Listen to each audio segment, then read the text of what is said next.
Anil tech గురు channel కు స్వాగతం సుస్వాగతం. Welcome back to Anil tech guru. ఈ వీడియో నందు Firki app development of English pedagogy కోర్సుకు సంబంధించి ఎలా మనము ఫిర్కీ యాప్ నందు ఈ కోర్సును పూర్తి చేయాలో తెలుసుకుందాం. మరి ఈ కోర్సు చేయడానికి ఉపాధ్యాయులకు అనేక సమస్యలు ఎదురవుతున్నాయి అని చెప్పి మన దృష్టికి రావడం జరిగింది. మరి ఇందులో ఉన్నటువంటి ప్రాబ్లమ్స్ ఏంటి, వాటిని ఎలా సాల్వేషన్ చేసుకోవాలి, ముఖ్యంగా ఈ వీడియోలో మీకు చెప్పదలుచుకున్నది మనకు ఫిర్కీ యాప్లో కోర్స్ చేస్తున్నప్పుడు వచ్చే ప్రాబ్లమ్స్ ఏంటి అంటే, మొదట లాగిన్ ప్రాబ్లం, తర్వాత యాప్ నాట్ వర్కింగ్ అంటున్నారు, కోర్స్ నాట్ డిస్ప్లే అనేటువంటి కంప్లైంట్ ఒకటి, కోర్స్ కంప్లీట్ చేయడానికి ఇబ్బందిగా ఉంది. సో ఈ 4 ముఖ్యమైనటువంటి ప్రధాన సమస్యలుగా మన దృష్టికి వస్తున్నాయి.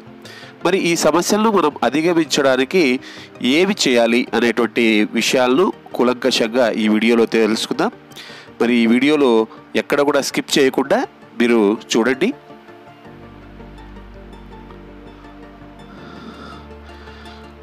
మరి కోర్స్ కంప్లీట్గా చూసినట్టయితే కోర్స్ యొక్క స్వభావం మొత్తం 3 మాడ్యూల్స్ ఉన్నాయి. వాటితో పాటు ఇన్బిల్ట్ క్వశ్చన్స్, తర్వాత ప్రతి మాడ్యూల్కు క్విజెస్ అనేవి ఉన్నాయి. సో మొదట ఫిర్కీ యాప్ లాగిన్ సరిగ్గా కావడం లేదు అంటున్నారు. దానికోసం మనము మీ దగ్గర ఉన్నటువంటి ఫిర్కీ యాప్ను అన్ఇన్స్టాల్ చేయండి. తిరిగి ప్లేస్టోర్లో నుంచి ఫ్రెష్గా ఫిర్కీ యాప్ను డౌన్లోడ్ చేసి రన్ చేసుకోండి. సాధ్యమైనంత వరకు చక్కగా రన్ అవుతుంది. మరి కోర్సు డిస్ప్లే కావడం లేదు అనేటువంటిది సమస్య. సో మన ఫిర్కీ యాప్లో లాగిన్ కావడానికి ఉన్నటువంటి క్రెడెన్షియల్స్ అందరికీ తెలిసిందే. మనది ఏదైతే CFMSతో లింక్ అయి ఉన్నటువంటి మొబైల్ నెంబర్ PD@2023. సో ఇవి లాగిన్ క్రెడెన్షియల్స్. ఇవి ఇచ్చి లాగిన్ అని ప్రెస్ చేయగానే మనము మన యొక్క ఫిర్కీ యాప్లోకి వెళ్ళిపోతాం. సో ఇక్కడ డౌన్లో టోపీ ఆకారంలో ఉన్నటువంటి బటన్ మనం క్లిక్ చేసినట్టయితే మనకు సంబంధించినటువంటి డెవలప్మెంట్ ఆఫ్ ఇంగ్లీష్ పెడగాలజీ అనేటువంటి కోర్సు మనకు కనిపించాలి. మరి కనిపించలేదు అని కొంతమంది కంప్లైంట్ చేస్తున్నారు. మరి దానికి సంబంధించినటువంటి సాల్వేషన్ ఇక్కడ మనం తెలుసుకుందాం. సో యాక్చువల్గా ఈ విధంగా కనిపించాలి, కానీ మనకు కనిపించలేదు అనేటువంటి మిత్రులు కొంతమంది చెప్తున్నారు, ఈ విధంగా మాకు ఈ కోర్స్ అనేది వివరాలు కనిపించడం లేదు, మాకు కోర్స్ వివరాలు లేకుండా ఈ విధంగా మాకు డిస్ప్లే అవుతున్నది అని. సో మరి ఇలాంటి సందర్భంలో పైనే ఉన్నటువంటి సెర్చ్ బార్లో డెవలప్ అని టైప్ చేసి సెర్చ్ చేసినట్టయితే మనకు ఈ ఇమేజ్లో కనిపించేటువంటి విధంగా మనకు కోర్సెస్ వస్తాయి. ఇక్కడ చివరిలో డెవలప్మెంట్ ఆఫ్ ఇంగ్లీష్ పెడగాలజీ అనేటువంటి కోర్సును మనము సెలెక్ట్ చేసుకొని యాజ్ యూజువల్గా రన్ చేసుకోవచ్చు. సో ఈ విధంగా మనము 2 ప్రాబ్లమ్స్ను, లాగిన్ ప్రాబ్లం కంప్లీట్ చేసుకోవచ్చు, కోర్సు డిస్ప్లే కాలేదంటే కూడా దాన్ని ఈ విధంగా కంప్లీట్ చేసుకోవచ్చు. కోర్స్ రన్ చేసేటువంటి స్టార్టింగ్లోనే ప్రీ టెస్ట్ ట్రయల్స్ ఉంటుంది. ఈ ప్రీ టెస్ట్ అనేది కేవలం ఒక్కసారి మాత్రమే అనుమతించబడుతుంది. సో 10 క్వశ్చన్స్ ఉంటాయి. ఆ 10 క్వశ్చన్స్ మల్టిపుల్ చాయిస్ క్వశ్చన్స్. వాటికి ఆన్సర్స్ ఇచ్చి మనం సబ్మిట్ అని క్లిక్ చేయడంతోనే మనకు గ్రేడ్ అనేది రావడం జరుగుతుంది. సో ఈ విధంగా మనకు వచ్చినటువంటి మార్క్స్తో పాటు ఆ గ్రేడ్ అనేది చూపించడం జరుగుతుంది. సో కంపల్సరీగా మనం మాడ్యూల్ 1 అటెంప్ట్ చేయాలంటే ప్రీ టెస్ట్ కంపల్సరీగా కంప్లీట్ చేయాలి. సో తర్వాత డౌన్లో మనం గమనించినట్టయితే ఇంట్రొడక్షన్ అని ఉంటుంది. ఇంట్రొడక్షన్ పార్ట్ అంటే ఎందుకు ఈ కోర్స్ చేయాలి, ఏమి దీంట్లో ఉన్నటువంటి విశేషాలు ఏంటి అనేది తెలుసుకోవచ్చు. సో దాని తర్వాత మనం ప్రతి కోర్సుకు ఆ చివరిలోనే డౌన్ రైట్ సైడ్లో నెక్స్ట్ యాక్టివిటీ అని ఉంటుంది. సో దాన్ని మాత్రమే మనం క్లిక్ చేస్తూ వెళ్ళినట్టయితే కోర్సును సులభంగా కంప్లీట్ చేసుకోవచ్చు. అదేవిధంగా రైట్ సైడ్లో మనకు కొన్ని యారోస్ కనిపిస్తూ ఉంటాయి, ఫార్వర్డ్ బ్యాక్వర్డ్ యారోస్.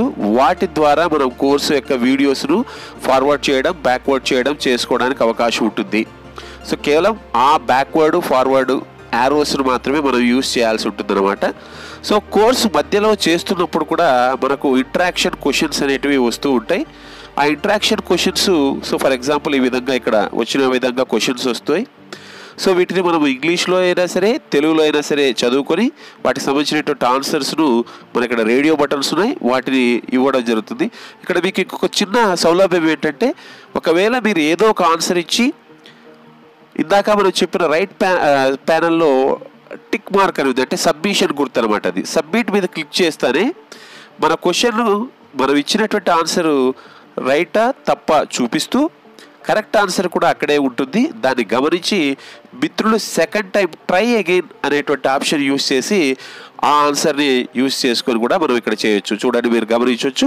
సో ఈ విధంగా మనకు మధ్యలో వచ్చేటువంటి క్వశ్చన్స్కి సంబంధించినటువంటి ఆన్సర్స్ను ఇన్బిల్ట్గా అక్కడే వస్తాయి, వాటిని మనం చూస్తూ ముందుకు వెళ్ళచ్చు. సో కోర్సు అంటే ఒక మాడ్యూల్ లేదా ఒక మాడ్యూల్లో తిరిగి అనేక రకాలైనటువంటి యూనిట్స్ అనేటివి ఉండడం జరిగింది. ఒక మాడ్యూల్ 1లో దాదాపు 3 యూనిట్స్ ఉన్నాయి. ఒక్కొక్క యూనిట్కు ఒక యూనిట్ కంప్లీట్ అయిపోతేనే థ్యాంక్స్ అని చెప్పేసి మనకు ఒక మెసేజ్ రావడం జరుగుతుంది, థ్యాంక్ యూ అని. సో ఇక్కడ మనం ఏం చేయాలి అంటే బ్యాక్ బటన్, మన యొక్క మొబైల్లో ఉన్నటువంటి బ్యాక్ బటన్ యూజ్ చేసి కోర్స్ బయటికి రావాల్సి ఉంటుంది. మీరు అక్కడ బ్యాక్ బటన్ యూజ్ చేసినప్పుడు కూడా అక్కడ మీకు కోర్స్ కంప్లీట్ అయిందని కానీ ఏమీ ఇన్ఫర్మేషన్ రాదు. జస్ట్ మీరు బ్యాక్ బటన్ యూజ్ చేస్తూ బ్యాక్ వచ్చి తిరిగి నెక్స్ట్ యాక్టివిటీ అనేది ఇందాక మనం చెప్పినట్టుగా రైట్ సైడ్లో డౌన్ సైడ్ ఉన్నటువంటి నెక్స్ట్ యాక్టివిటీని యూజ్ చేసుకుంటూ మనము ఈ కోర్సును ముందుకు తీసుకెళ్తూ ఉంటాం అన్నమాట. సో మాడ్యూల్ 1 అనేది 3 యూనిట్స్ ఉంటుంది. 3 యూనిట్స్ కంప్లీట్ అయిన తర్వాత ఫాలోడ్ బై ఒక క్విజ్, PCL అనేటువంటిది ఒకటి ఉంటుంది. సో ఈ విధంగా ప్రతి మాడ్యూల్కు మనం కంప్లీట్ చేస్తూ వెళ్ళాల్సినటువంటి అవసరం ఉంది. వీటికి సంబంధించినటువంటి ఆన్సర్స్ కూడా, క్విజ్కి సంబంధించిన ఆన్సర్స్ అన్నీ కూడా ఇక్కడ ఉన్నాయి, మీరు యూజ్ చేసుకోవచ్చు. Thank you. One and all be Anil tech Guru.